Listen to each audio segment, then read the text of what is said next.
My girlfriend said I like you, but I am not in love with you, so I started treating her exactly like the roommate she wanted to be.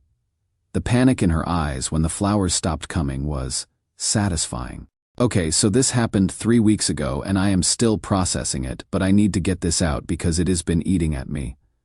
And honestly, I am starting to think I might be a petty genius. My girlfriend Kayla and I have been together for 3 years, living together for 2.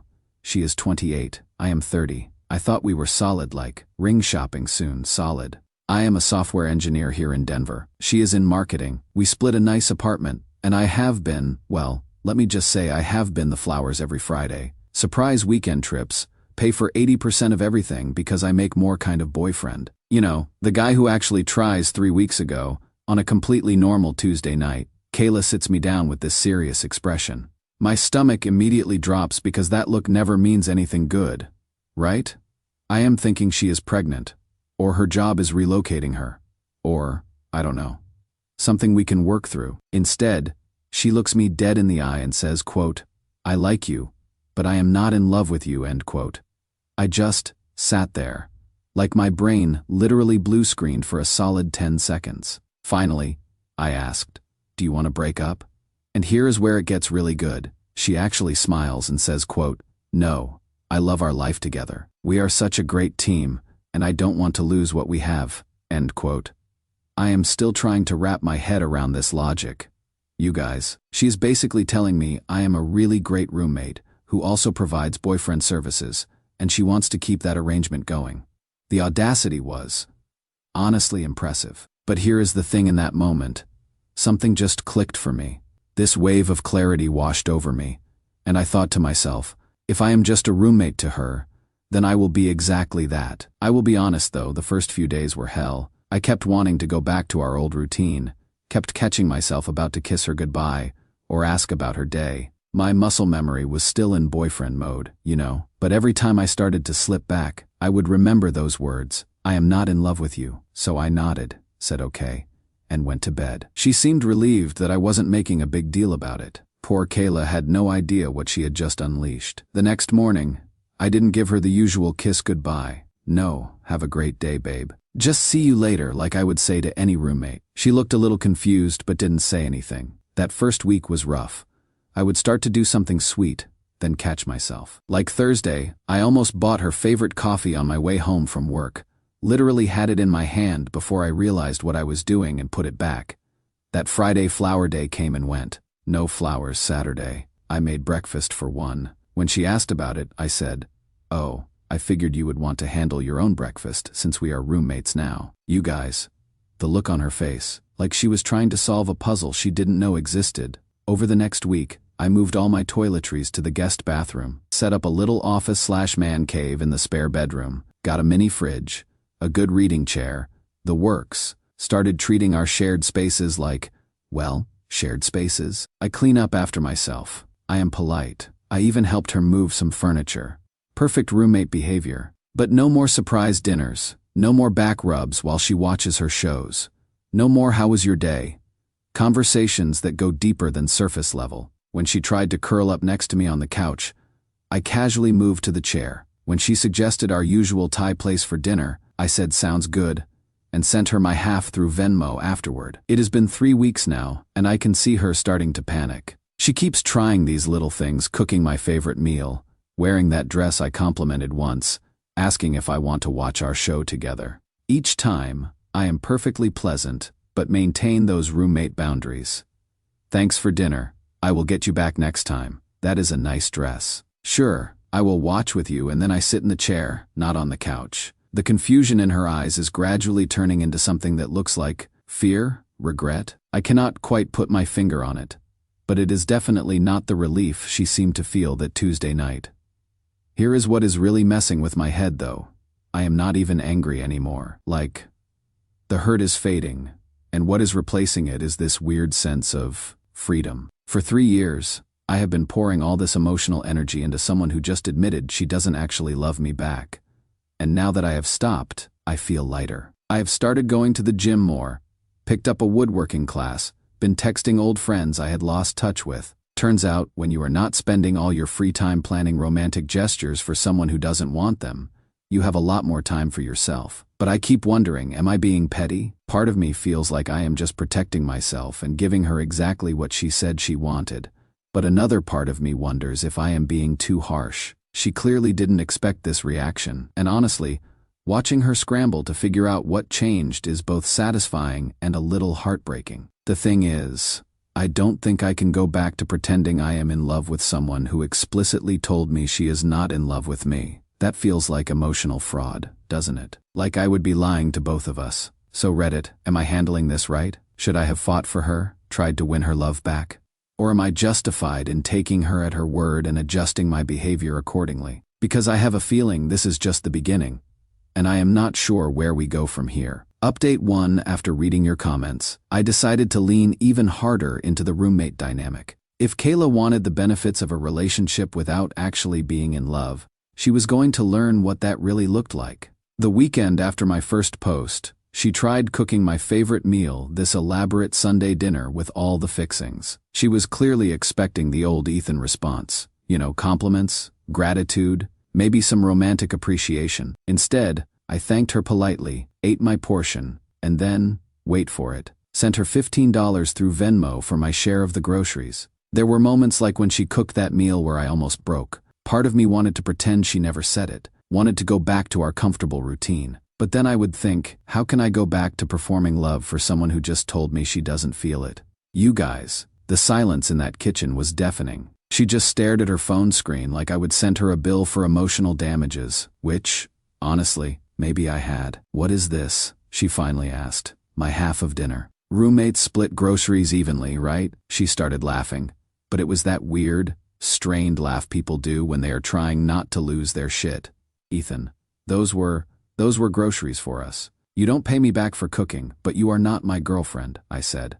And I kept my voice super calm and reasonable. You told me you are not in love with me, so why would I expect you to cook for me any more than I would expect my buddy Jake to cook for me? The laugh died immediately. She opened her mouth, closed it, opened it again, and then just left.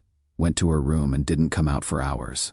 But here is where it gets really good the next morning. She tried a different approach. Started texting me constantly throughout the day. And I mean constantly. What do you want for dinner? How was your meeting? This meme reminded me of you. Why are you being like this? Can we talk when you get home?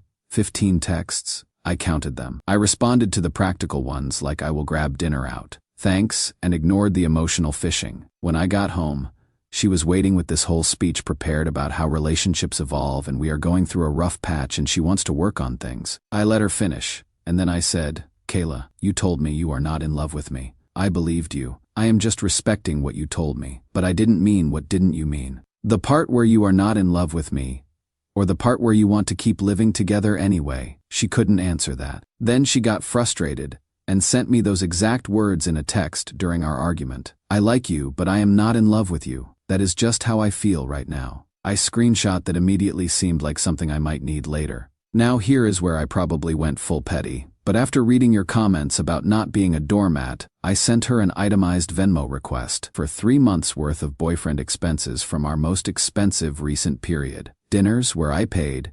$847. Concert tickets for 2 shows, $340. Weekend trip to Aspen, $1,200. Flowers, 12 weeks, times $25, $300. Her car repair that I covered, $450. Gas money for her car, $180.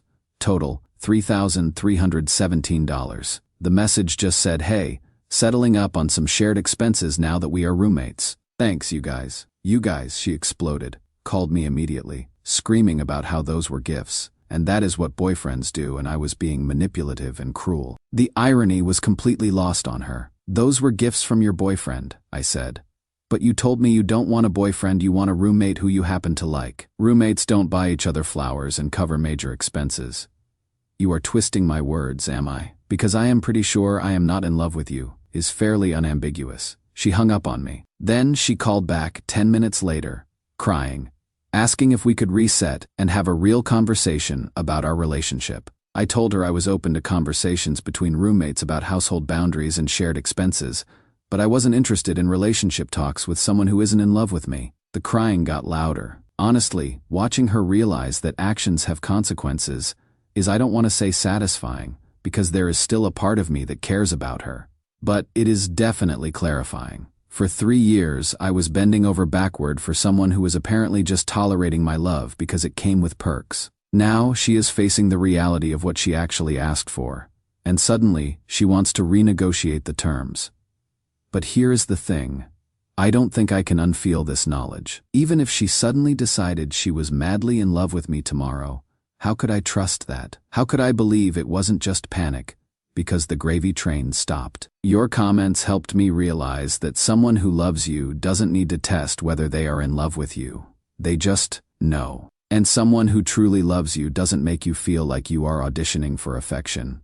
You are already giving freely. I have been sleeping better than I have in months. Gym routine is solid. Signed up for that woodworking class I mentioned. Even had coffee with my college buddy Marcus yesterday, first time we had hung out in over a year because I had been so focused on being the perfect boyfriend. It is weird how much mental energy gets freed up when you stop trying to earn love from someone who already told you they don't have it to give. But I have a feeling Kayla isn't done yet. She has been making these pointed comments about people who give up on relationships and asking if I think love is really that simple. Plus, her best friend Morgan has been liking all her social media posts, but none of mine lately, which usually means Kayla's been filling her ears with her version of events.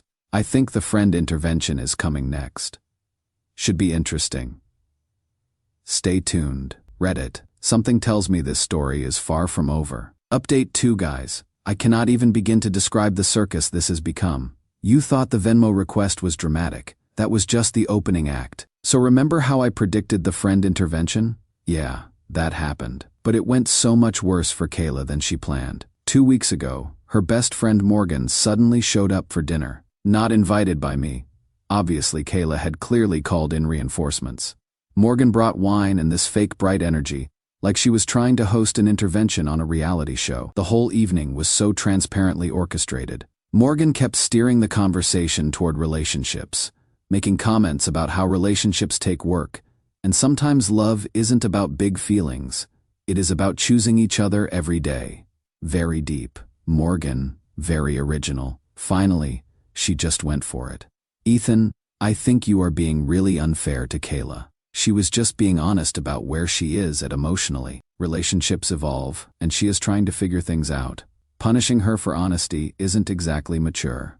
I put down my fork and looked at her. Morgan, can I ask you something? Would you want your boyfriend to keep acting like he is madly in love with you after you told him you weren't in love with him?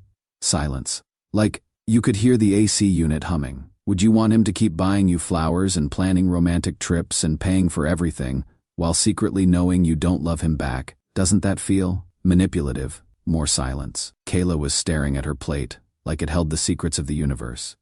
Because that is what you are asking me to do. You want me to keep performing boyfriend behaviors for someone who explicitly told me she doesn't want a boyfriend's love. Morgan tried to recover with, but that is not what she meant then. What did she mean? Because I am not in love with you seems pretty clear to me. Morgan was quiet for a long moment, looking between me and Kayla. You could see the wheels turning. She wasn't stupid. She could see the logic gap in what she was asking me to do. The dinner ended awkwardly.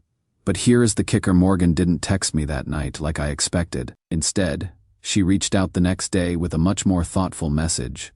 Quote, I have been thinking about our conversation. You deserve better than what Kayla's offering you. Don't let her twist this into you being the bad guy. End quote. Apparently having a front row seat to the manipulation made it obvious even to her best friend. But wait, it gets better. Last week, Kayla made the brilliant decision to take this public. Posted on Facebook about how living with someone who doesn't care about your feelings is exhausting, and how some people give up at the first sign of trouble. The comments started exactly how she wanted: lots of sympathy. Lots of you deserve better. Girl responses for about 6 hours. Then people started asking questions. What happened? Did he cheat? Are you guys breaking up? Instead of answering directly, Kayla kept posting these vague quotes about emotional manipulation and people who punish honesty. You know, the type, those Instagram wisdom card things that make no sense without context. Well, I didn't comment publicly, but when 3 different friends reached out privately asking what was going on, I told them the truth. showed them screenshots of her confession, including that text she sent me during our argument, the Venmo receipts, the itemized expenses. Let the facts speak for themselves. Word traveled gradually over the next few days. By the weekend, her Facebook post had been quietly deleted, and she was getting very different types of messages from people who had heard the full story. But the real nuclear moment happened this past weekend. Kayla's parents drove up from Colorado Springs for what was obviously a planned intervention. Her dad's this old school guy who usually stays out of relationship drama, and her mom has always been sweet to me. I figured I was about to get lectured about commitment and working through rough patches. Wrong again. Kayla started the conversation by painting me as emotionally abusive, said I was withholding affection as punishment and financially manipulating her, that I had changed overnight and become cold and calculating. I just sat there and listened. When she finished, I pulled out my phone. Her dad looked confused at first, but relationships take work, Ethan. Sometimes people say things they don't mean when they are scared. That is when I showed them the text where she said it and the follow-up where she doubled down. Then the bank statements showing the $3,000 in boyfriend expenses I had covered in the last 3 months, while apparently dating someone who doesn't actually want to date me. Kayla told you she doesn't love you? Her mom asked, reading the text. She said she likes me but isn't in love with me, and that she wanted to keep living together because we are a great team. Her mother's expression slowly changed as she realized the scope of what I had been covering while dating someone who would explicitly said she didn't love me back. Her dad was quiet for a long moment, then looked at his daughter. Honey, you cannot tell a man you don't love him and then get upset when he believes you. I showed them the expense breakdown, the timeline of everything, explained how I would simply started treating her like the roommate she said she wanted to be. Her mom asked the question that broke everything. Sweetheart, what exactly did you expect him to do with that information? Kayla couldn't answer. Started crying about how I should have fought for her and proven my love. That is when her dad got serious. You wanted him to chase you after you told him you don't love him back? That is not how healthy relationships work. Kayla, the visit ended with her parents looking pretty troubled by their daughter's behavior. Her mother pulled me aside privately and said, quote, "You seem like a good man, Ethan. You deserve someone who knows they love you," end quote. That was 5 days ago. Since then, Kayla has been different, quieter. She keeps starting conversations and then stopping mid-sentence. Watches me like she is trying to solve an equation. Yesterday, she asked if we could start over and pretend the whole conversation never happened. I told her I don't think that is possible. You cannot unknown something like that. But here is what is really weird. I am not angry anymore. I am just done. Like, emotionally done. The idea of going back to performing love for someone who doesn't feel it sounds exhausting now. I think I have outgrown this relationship entirely. The lease is up in 2 months, and I have already started looking at 1-bedroom apartments. I think it is time to stop living like roommates and actually become roommates who live in different places. But something tells me Kayla has one more card to play. She has been too quiet lately, and that usually means she is planning something. Update 3 last week. Kayla finally played her last card, and it was a doozy. She had been acting weird since her parents' visit, quiet, almost submissive, which was completely unlike her. I should have known she was plotting something. Last Tuesday night, she sits me down with this whole tearful confession. Says she needs to tell me the truth about everything. Ethan, I need you to know what I said that night about not being in love with you. It wasn't real. I just stared at her. What do you mean, it wasn't real? It was a test. She is crying now, full waterworks. I was scared about how comfortable we had gotten, and I wanted to see if you would fight for me. I wanted to know if you really loved me, if you would prove it when I pushed you away. Guys, she was testing me for weeks. She put us both through this psychological torture experiment because she wanted to see if I had fight for her. I thought you would chase me, she continued. I thought you would tell me I was wrong, that you would show me how much you loved me. Instead, you just gave up. The audacity, the sheer, breathtaking audacity. So you lied to me for 3 months to test my devotion? It wasn't supposed to go this far. You were supposed to fight back. I was so calm it scared me. Kayla, you told me you didn't love me. I believed you. That is not giving up, that is respecting your words. But you should have known I didn't mean it. How should I have known you were lying to manipulate me into performing for your entertainment? She had no answer for that. I told her I needed time to think, and she brightened up like she thought this meant I was considering taking her back. Poor Kayla still didn't understand what she would actually done, because here is what she had revealed for our entire relationship. I had been dating someone who thought love was a game, someone who would lie about her feelings to test mine, someone who thought emotional manipulation was an acceptable way to get reassurance. What if we had gotten married and she had wanted to test my commitment then? What if we had had kids and she had decided to test whether I had still loved her after she gained baby weight? I realized I had been in love with a person who didn't actually exist. The Kayla I thought I knew would never have played mind games with something as important as love. The real Kayla, apparently, thought relationships were psychological experiments. So I made my decision. The next morning, I told her I was moving out, that the test had actually worked perfectly. It showed me exactly who she really was, and I didn't want to be with that person. But I love you, she screamed. I am in love with you. I was just scared. How can I believe that? How can I ever believe anything you tell me about your feelings again? She couldn't answer that either. But here is where the story gets really good. Remember Morgan, her best friend who had started messaging me after that dinner? Well, yesterday she called me with some information that made everything click into place. Turns out, 2 weeks before Kayla's original confession, she had been bragging to Morgan about her plan, said she would read some article about how men need to feel like they are winning their partner, and she wanted to make me work for it again. Morgan had tried to talk her out of it, told her it was a terrible idea, but Kayla was convinced it would reignite the passion in our relationship.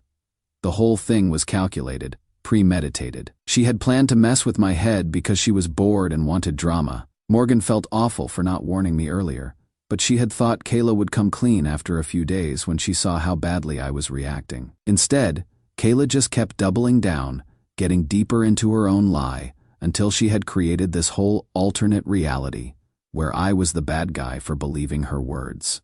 So that is it. That is the whole story. I am moved into my own place now, a nice one-bedroom downtown with a view of the mountains. Kayla had to move back in with her parents because she couldn't afford the apartment on her own. Funny how that works when you have been relying on someone else to subsidize your lifestyle. Her social media has gone quiet. I heard through mutual friends that she has been telling people I couldn't handle a strong woman who challenged me. The revisionist history is almost impressive, but here is the thing. I have never been happier. Turns out, when you are not constantly trying to prove your worth to someone who is actively testing you, you have a lot more energy for actually living your life. I am back in touch with friends I had neglected. I am crushing it at the gym. And that woodworking class, I built a coffee table that looks like it came from West Elm. More importantly, I have learned to trust my instincts about people. When someone tells you who they are, whether it is, I don't love you, or I test people's love by lying to them, believe them the first time.